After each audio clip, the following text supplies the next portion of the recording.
there is no one-size-fits-all solution.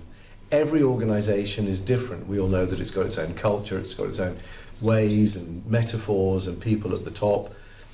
And therefore, each organization will adapt and transition in its own way.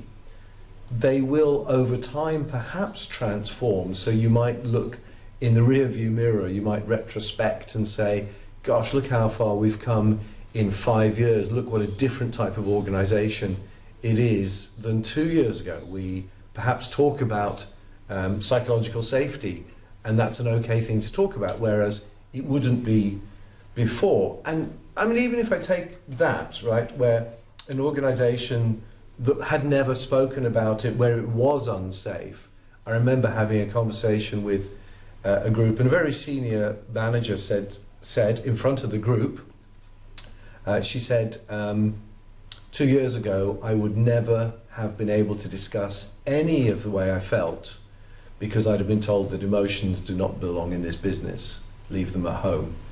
And now this seems perfectly normal. And that's a huge change. So you look at that, and that was just within a period of 2 years, and you go, something transformational has occurred. This has been transformational. So I don't think we go into transformation as a deliberate thing. I think this is something that happens, perhaps the word is, through a series of transitions.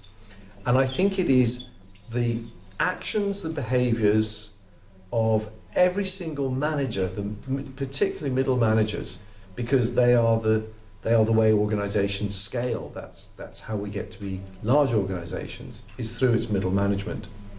How they behave, everything that they say and do. And we had a very nice example of diversity just a few seconds ago. Something that was very obvious to Liz, and she was able to point out. And for me, that was like, I'd never noticed that before. And what we were talking about was the button on my phone.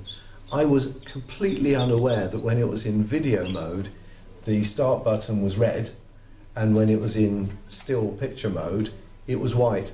Now, I'm not aware of that because I'm colorblind. I'm red-green colorblind, which doesn't mean I can't see the colors. It means they're low on my priority, and I don't notice them until somebody points them out. Now, that to me is diversity. That's what diversity is all about. And what we get when we allow that diversity into everything we do in the organization, what we get is a much better perspective. We see more aspects of the same situations. And that's how we arrive at better solutions. Because remember, there is no off-the-shelf solution that's going to work for every company. You have to work it out for yourself.